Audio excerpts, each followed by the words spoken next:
अस्सलाम वालेकुम वरहमतुल्लाहि वबरकातुहू।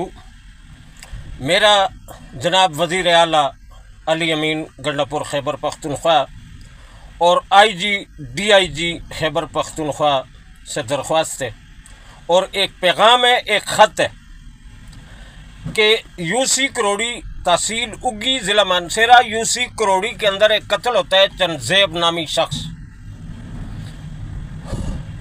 बेदर्दी से कत्ल होता है और कत्ल करने वाला सैयद अकबर का बेटा हबीबुर रहमान उर्फ मोछा ये उसे कत्ल करता है। लेन देन के तनाज़े पे लेन देन के तनाज़े पे अपने घर बुलाता है। अपने घर बुला के अपने रिश्तेदारों के साथ, बेटे के साथ, बेटी के साथ, बीवी के साथ, सबके साथ मिलकर इसे गोली मारता है, तशद्दुद करता है कई घंटों तक। और इस केस की पुष्ट पनाही कातलों की कर रहा है मोहम्मद जमान, हाफिज यकारी मोहम्मद जमान।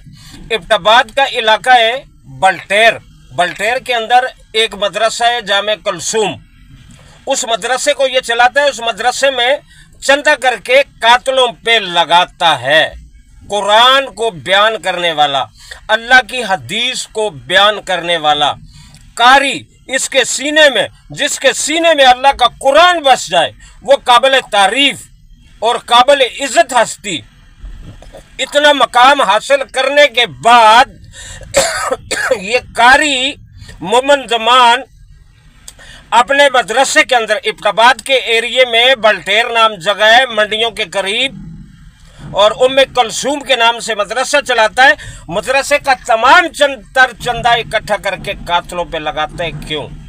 मेरी दरख्वास्त है अली अमीन गंडापुर साहब से, DIG खैबर पख्तूनख्वा, IG खैबर पख्तूनख्वा से, कि इसको तफ्तीश में लिया जाए इस कारी को, चूँकि कत्ल के अंदर इसका बाकायदा तौर पे हाथ है। खुदारा इंसाफ दीजिए, कत्ल होने वाले शख्स को इंसाफ दीजिए और कातलों को पाकिस्तान के आइन और कानून, अदल व इंसाफ के तकाजे को देखते हुए इसे सजाए मौत दी जाए। पाकिस्तान जिंदाबाद।